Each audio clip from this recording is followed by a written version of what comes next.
2023. Last night I went out to a birthday dinner, like I told you about yesterday. We went to a very nice restaurant, but there weren't a whole lot of vegetarian things on the menu. We ended up ordering a bunch of different appetizers that we could share. So half the appetizers were vegetarian and half were not. When I arrived at the dinner, I found out that 2 of the other guests are also vegetarian. And then two more guests said that they're not vegetarian, but they've been eating more vegetarian meals recently, which I thought was really interesting. They don't sound like they want to make the switch to being vegetarian, but they're just diversifying their diet. I think that's really cool. I'm really happy for these women who they've started eating more vegetarian meals, because now they get to discover new foods that they might otherwise have never before enjoyed. As a vegetarian, I'd like to share some of the foods that I've begun eating that I didn't used to in the past, or at least I very rarely ate in the past. Every week I'm eating multiple types of beans or legumes, lentils, peas. I eat a lot more rice now than I used to, and different types of rices. Again, just like with legumes, there's not just one rice out there. I've been eating a lot more spices, and that adds a ton of flavor as well as other nutritional benefits that have been studied, and you can look up that research if you like. I eat a lot of nuts and seeds. Again, a wide variety there. One favorite is quinoa.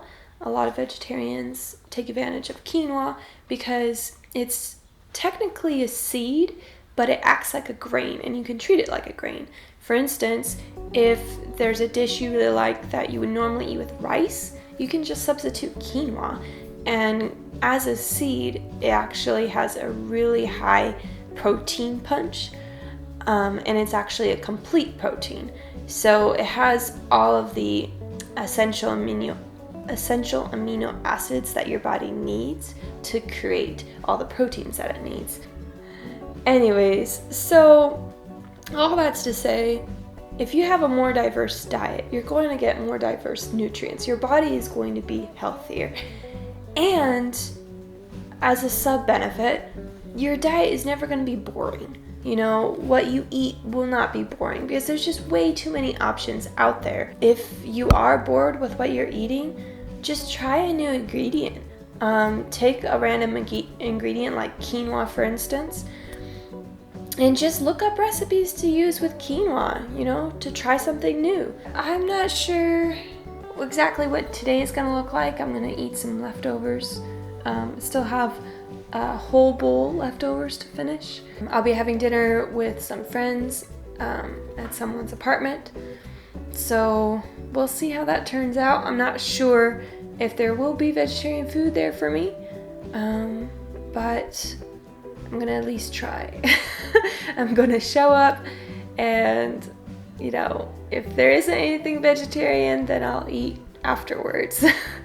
But I'll be okay. It'll be fine. So I decided to cook the chickpea pasta that I had planned for this week.